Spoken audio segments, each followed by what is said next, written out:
E aí, pessoal, beleza? Bem-vindos a mais um Explainer. Hoje a gente vai mergulhar de cabeça numa história assim inacreditável, de uma transformação que rolou numa das cidades mais poderosas do mundo antigo. Se prepara, porque o que aconteceu em Éfeso foi uma verdadeira explosão. Essa é a pergunta que vai guiar a gente. Pensa só, Éfeso não era uma cidade qualquer. Era um caldeirão fervendo de religião, de grana, de poder.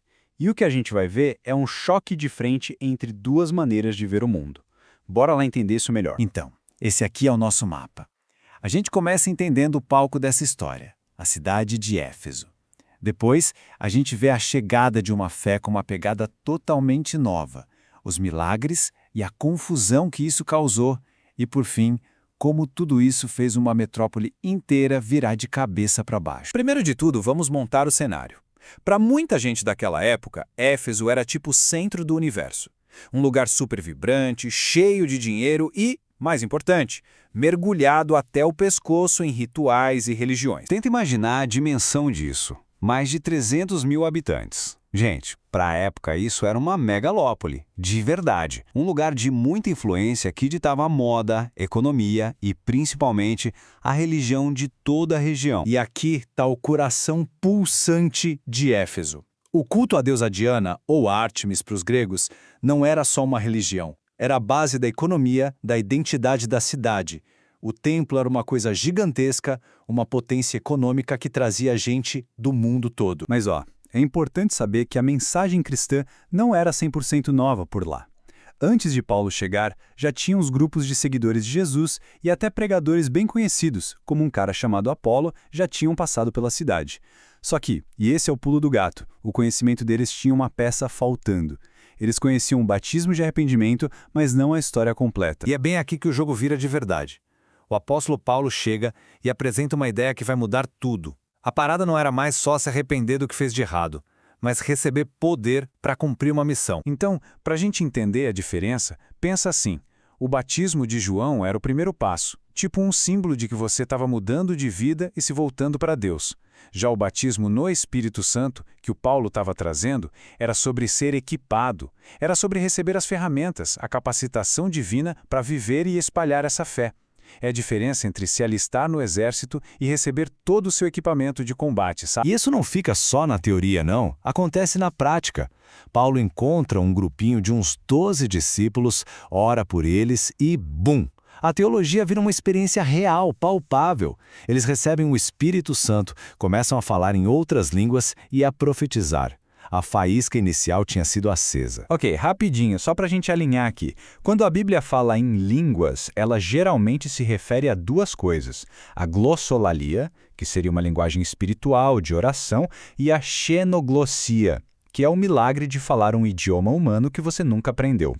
Ambos eram vistos como um sinal desse poder divino. Daqui para frente, o que começou com 12 pessoas transborda para as ruas de Éfeso. E quando esse tipo de poder se torna público, ele não só gera milagres, mas também atrai um monte de gente tentando imitar e, claro, causa uma confusão danada. Cara, os milagres eram tão impressionantes que até os lenços e aventais que Paulo usava no trabalho eram levados para as pessoas doentes e elas ficavam curadas. Agora, imagina o impacto disso numa cidade que era obcecada por magia, amuletos e poder. Era algo totalmente diferente de tudo que eles já tinham visto. E claro, onde tem poder de verdade, sempre aparece a cópia pirata, né? Foi o caso de um grupo de exorcistas que viajavam por aí, os 7 filhos de um sacerdote chamado Seva. Eles viram o que Paulo fazia e pensaram, a gente consegue fazer isso também.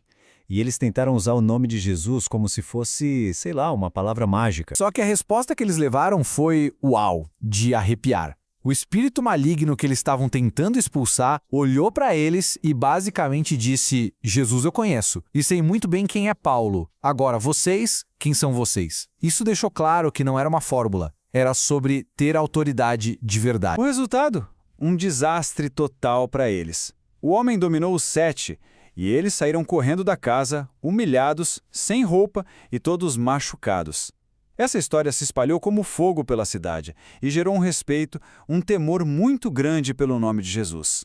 A galera entendeu que não era brincadeira. Beleza.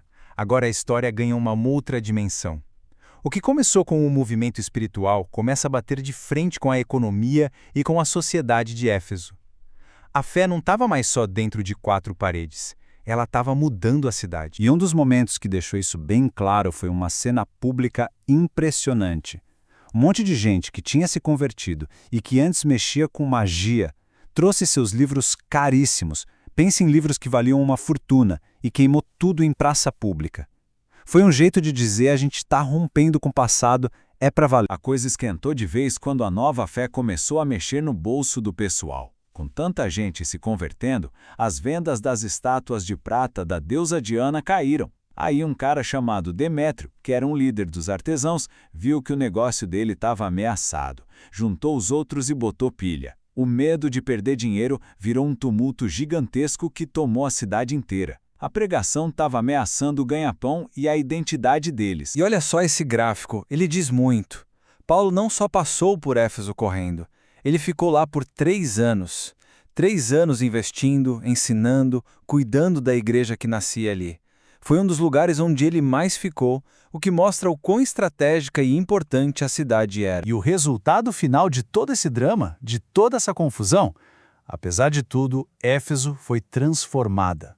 De um centro mundial do paganismo, ela se tornou uma base missionária poderosíssima, que espalhou a mensagem cristã por toda aquela região da Ásia. Uma virada de chave completa. E isso tudo deixa a gente com uma pergunta no ar.